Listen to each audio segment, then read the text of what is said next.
कभी सोचा है कि एक प्लेन जो बिल्कुल ठीक ठाक टेक ऑफ करता है, सिर्फ 52 सेकंड बाद बिना कोई चेतावनी दिए आसमान से गिर जाए? ना कोई ब्लास्ट, ना कोई एसओएस कॉल और ना ही कोई तकनीकी फॉल्ट रिपोर्ट। ऐसा ही कुछ हुआ 12 जून 2025 को, जब एयर इंडिया की फ्लाइट AI 171 अहमदाबाद से लंदन के लिए रवाना हुई और पूरे देश को चौंका देने वाला सबसे रहस्यमयी प्लेन हादसा बन गई।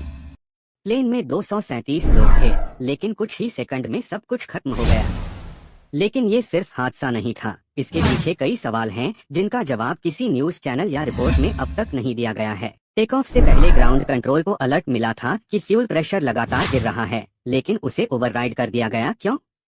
क्या किसी ने जानबूझकर सिस्टम की चेतावनी को नजरअंदाज किया? और फिर टेक ऑफ के 40वें सेकंड में पायलट ने आखिरी बार कहा, हम कंट्रोल खो रहे हैं। इंजन रेस्पॉन्ड नहीं कर रहे, लेकिन जब क्रैश के बाद ब्लैक बॉक्स बरामद हुआ तो उसमें से पायलट की आखिरी 18 सेकंड की रिकॉर्डिंग पूरी तरह गायब थी। कोई तकनीकी गड़बड़ी या जानबूझकर मिटाया गया डेटा? अब जरा सोचिए, वही प्लेन, वही मॉडल ड्रीमलाइनर बोइंग 787 2 महीने पहले जापान में भी उड़ान के वक्त इसी तरह के इंजन फेलियर का शिकार हुआ था, लेकिन वहां पायलट ने रैम एयर टरबाइन से प्लेन को बचा लिया। तो फिर भारत में क्यों नाकाम रहा सिस्टम? और सबसे अजीब बात ये थी कि बिजनेस क्लास में बैठा एक पैसेंजर टेक ऑफ से कुछ मिनट पहले चुपचाप गेट से बाहर चला गया और उसका फोन क्रैश के 1 घंटे बाद एयरपोर्ट की पार्किंग में एक्टिवेट हुआ। आखिर वो कौन था? उसे क्या पता था? और क्यों उसने चुपचाप फ्लाइट छोड़ दी? रिपोर्ट में यह भी सामने आया कि इस विमान को पिछले 3 महीनों में 3 बार फ्लैप और फ्यूल वाल्व की समस्या हुई थी, लेकिन हर बार उसे माइनर इशू कहकर फॉर्मल रिपोर्ट बंद कर दी गई। क्या यह लापरवाही थी या किसी बड़े खतरे को छुपाया गया? DGCA ने हादसे के 48 घंटे बाद कहा कि हम जांच कर रहे हैं, लेकिन 1 महीना बीतने के बाद भी न तो कोई रिपोर्ट सामने आई और न ही किसी अधिकारी ने सवालों का जवाब दिया। क्या ये सिस्टम की नाकामी है या साजिश?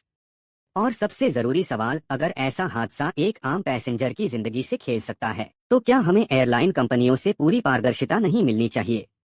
क्या सिर्फ एक टिकट खरीदना मतलब है कि हम अपनी जान किसी अंधे सिस्टम के हवाले कर दें? इस हादसे को लेकर जो 3 सबसे खतरनाक बातें सामने आई हैं, पहला, चेतावनी थी लेकिन नजरअंदाज हुई। दूसरा, रिकॉर्डिंग गायब। और तीसरा, एक पैसेंजर का अचानक गायब होना। ये सब इशारा करते हैं कि ये सिर्फ टेक्निकल फेलियर नहीं था, शायद एक छुपी हुई कहानी थी जिसे अभी तक दुनिया से छुपाया जा रहा है। अगर आपको लगता है कि ऐसी सच्चाई सबको जाननी चाहिए, तो इस वीडियो को अभी लाइक करें, शेयर करें और कमेंट में जरूर बताएं, क्या आपको लगता है कि AI 171 एक हादसा था या इसके पीछे कुछ ऐसा है जिसे हम सबको जानना जरूरी है? इस वीडियो को आखिरी तक जरूर देखें, क्योंकि हम आपको दिखाएंगे वो 3 सबूत जो इसे एक एक्सीडेंट नहीं बल्कि एक अलार्मिंग वार्निंग बनाते हैं। हो सकता है अगली फ्लाइट आपकी हो और तब तक बहुत देर हो चुकी हो।